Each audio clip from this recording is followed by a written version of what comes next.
मावळ तालुक्यात महायुतीत तडे गेल्याचे चित्र स्पष्ट झालं आहे। जिल्हा परिषद आणि पंचायत समिती निवडणुकीच्या पार्श्वभूमीवर भाजपचे माजी राज्यमंत्री बाळा फेकडे यांनी स्वबळावर निवडणूक लढवण्याची घोषणा करत उमेदवार जाहीर केले। दुसरीकडे राष्ट्रवादी काँग्रेसचे आमदार सुनील शेळके यांनी युतीबाबत चर्चा सुरू असल्याचा दावा केला। युती नसल्याचं भेगडेंनी स्पष्ट केल्यानंतर शेळकेंनी भाजपमध्ये फेगडेंना कोण विचारते असा थेट सवाल केला। पक्षश्रेष्ठी थेट मला फोन करतात असा टोला लगावत त्यांनी भेगडेंच्या राजकीय वजनावर प्रश्नचिन्ह उपस्थित केलं। त्यावेळेस राजकारण तापलं असून मामा भाचे वाद चांगलाच रंगला आहे।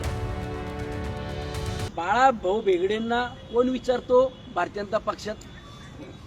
माझा प्रश्न आहे त्यांना आज ओपनली। बाळा भाऊ भेगडेंना भारतीय जनता पक्षात आणि गणेश भेगडेंना कोण विचारतं? त्यांना जर विचारत असतील तर मला जिल्हा अध्यक्ष का फोन करतात? मला भारतीय जनता पक्ष प्रदेश अध्यक्ष का फोन करतात? मला मुख्यमंत्री मोदींच्या कार्यालयातून का फोन येतात? देवेंद्र फडणवीस साहेबांकडे तुम्ही पण येता, मी पण जात असतो। बघू कोणाला किती किंमत आहे। मग हे जे काही चाललंय ना तुमचं म्हणावं दाखवायचं एक आणि करायचं एक, हे बंद करा। तुम्ही इथल्या लोकांना वेठी धरून किंवा त्यांना गोल गोल फिरून जे फसवताय ना, हे बंद करा म्हणावं।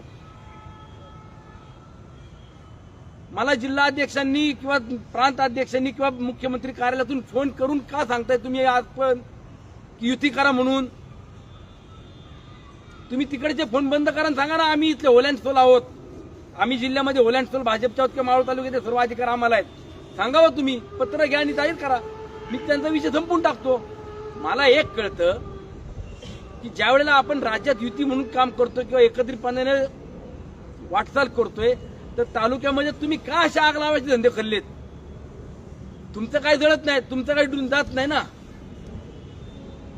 गावागावांनी तुम्हाला हेच करायचं का अजूनपर्यंत? अहो, नगरपंचायत किंवा नगर परिषदेची निवडणुकीचं उदाहरण तुमच्या माझ्या सगळ्यांच्या समोर आहे हो।